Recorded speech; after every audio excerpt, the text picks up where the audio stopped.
El siguiente circuito es este y podemos redibujarlo a este.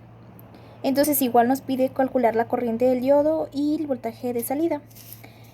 Para esta fuente nos damos cuenta que el sentido de la corriente sería de esta forma.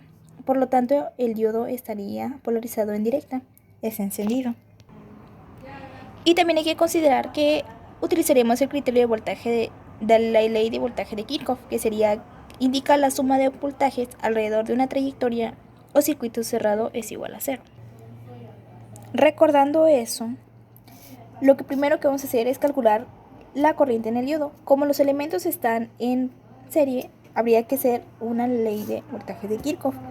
Y primero sería menos 8 volts, que sería el voltaje de entrada, más el voltaje de R1, más el voltaje de R2, más el voltaje de silicio, es igual a 0.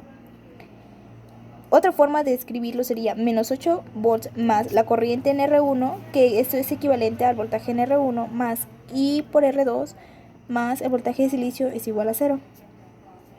Despejando la corriente sería 8 volts menos 0.7 volts, que es el voltaje de silicio, entre la suma de las resistencias, que sería 1.2 kilo más 4.7 kilo, y este es equivalente a 1.23 miliamperes. Ok. Para calcular el voltaje de salida hay que calcular el voltaje en la resistencia, porque Vout es este punto a tierra y está la resistencia 2 y el voltaje de silicio, pero no conocemos el voltaje en esta resistencia. Y Vout sería el voltaje de esta resistencia más el voltaje de silicio. El voltaje de la resistencia se calcula por la corriente que fue calculada anteriormente y el valor de esa resistencia, que es 4.7 kilo, y nos da un voltaje de 5.8 volts. Como hemos mencionado, el voltaje out de salida es VR más el voltaje del diodo.